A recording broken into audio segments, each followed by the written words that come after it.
بسم اللہ الرحمن الرحیم۔ وظائف میڈیا کے معزز ناظرین، السلام علیکم۔ سب تعریفیں اللہ کے لیے ہیں جو بڑا مہربان اور نہایت رحم کرنے والا ہے۔ امید ہے آپ سب خیر و عافیت سے ہوں گے۔ اس کے بعد آپ 7ویں آسمان پر پہنچتے ہیں، جہاں آپ کی ملاقات حضرت ابراہیم علیہ السلام سے ہوتی ہے، جو بیت المعمور کے پاس بیٹھے ہوتے ہیں۔ بیت المعمور بالکل کعبے کی طرح ہے، جہاں فرشتے طواف کرتے ہیں، اور وہ اتنا بڑا ہے کہ ایک طواف میں 70,000 فرشتے کر پاتے ہیں، اور فرشتوں کی تعداد اتنی زیادہ ہے کہ ایک بار جس فرشتے نے بیت المعمور کا طواف کر لیا، اس کا دوسری بار نمبر قیامت تک نہیں آ سکتا۔ اس کے بعد آپ سدرۃ المنتہا پر پہنچتے ہیں۔ سدر جھاڑ کو کہا جاتا ہے۔ سدرۃ المنتہا وہ جھاڑ ہے جس کے پتے اتنے بڑے ہیں کہ اس کے ایک پتے پر گھوڑا 70,000 سال تک دوڑ سکتا ہے۔ پھر وہاں سے جبرائیل علیہ السلام آپ سے فرماتے ہیں، اب اس کے آگے کا سفر آپ طے کریں، میری حد بس یہیں تک کی ہے۔ اب آپ کی ملاقات اللہ کریم سے ہوتی ہے۔ اللہ تعالیٰ آپ کو 2 تحفوں سے نوازتا ہے۔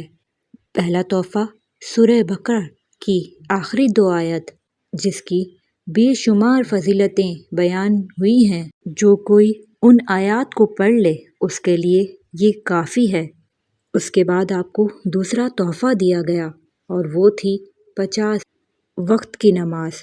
آپ تحفہ لے کر لوٹتے ہیں تو چھٹے آسمان پر آپ کی ملاقات حضرت موسیٰ علیہ السلام سے ہوتی ہے۔ وہ فرماتے ہیں، بتاؤ کیوں بلایا گیا تھا آپ کو؟ فرمایا، یہ تحفہ دینے کے لیے۔ فرمایا، اے محمد، آپ کی امتیں یہ نمازیں ادا نہیں کر پائیں گی، جاؤ کچھ کمی کروا لو۔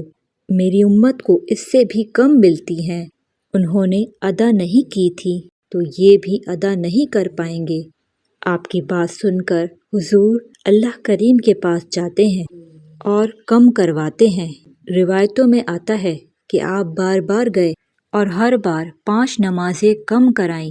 جب آپ آخری 5 بچی تو موسیٰ علیہ السلام سے فرمایا، اب میں اور کم کرنے نہیں جا سکتا، اب مجھے حیا آ رہی ہے۔ میرے رب نے مجھے تحفہ دیا ہے اور میں اس میں کمی اور بشی کروں؟ اتنے میں اللہ تعالیٰ کی آواز آتی ہے کہ اے محمد، تیری امت کو ثواب 50 کے برابر ہی دیا جائے گا۔ سبحان اللہ، یہ ہے میرے رب کی کریمی۔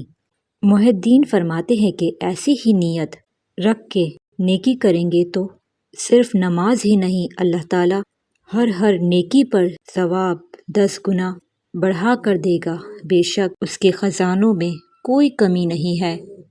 اس کے بعد آپ جنت اور جہنم کی سیر بھی کرتے ہیں۔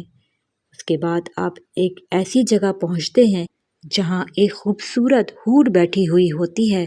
فرمایا، اے جبرائیل علیہ السلام، یہ کون ہے؟ فرمایا، یہ حورہ ہے جو جنت کی ملکہ ہے۔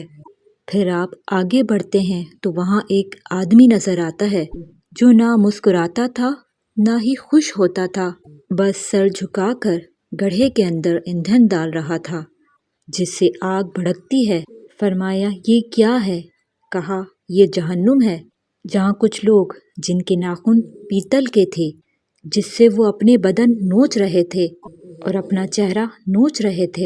فرمایا، یہ کون لوگ ہیں؟ فرمایا، یہ وہ لوگ ہیں جو دنیا میں لوگوں کی غیبت کرتے تھے، ان کی عزت پامال کرتے تھے، آج یہ خود کو پامال کر رہے ہیں۔ اس کے بعد آپ کو وہیں لے جا کر چھوڑا گیا جہاں سے لے جایا گیا تھا۔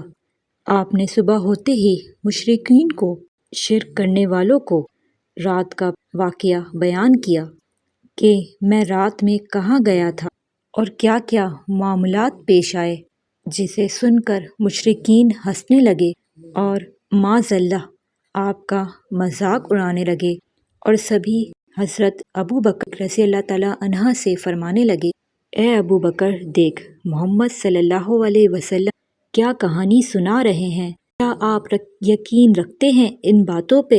مرحبا، قربان جائیں ایسی یاری پر، ایسے ایمان پر۔ آپ نے جواب دیا کہ میرے محمد صلی اللہ علیہ وسلم یہ فرما رہے ہیں تو بے شک وہ سچ فرما رہے ہیں۔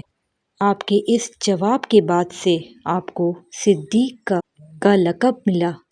صدیق کے معنی ہوتے ہیں سچ کی تصدیق کرنے والا۔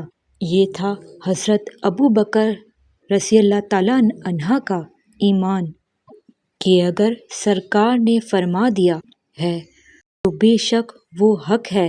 ہمارا ایمان بھی ایسا ہی ہونا چاہیے۔ ہمارے نبی پاک صلی اللہ علیہ وسلم نے جو کچھ فرما دیا، جو کچھ بھی کیا ہے، اس میں سوال جواب نہیں ہوتے، بس ہمیں کرنا ہے، مطلب کرنا ہے۔ بے شک سبحان اللہ۔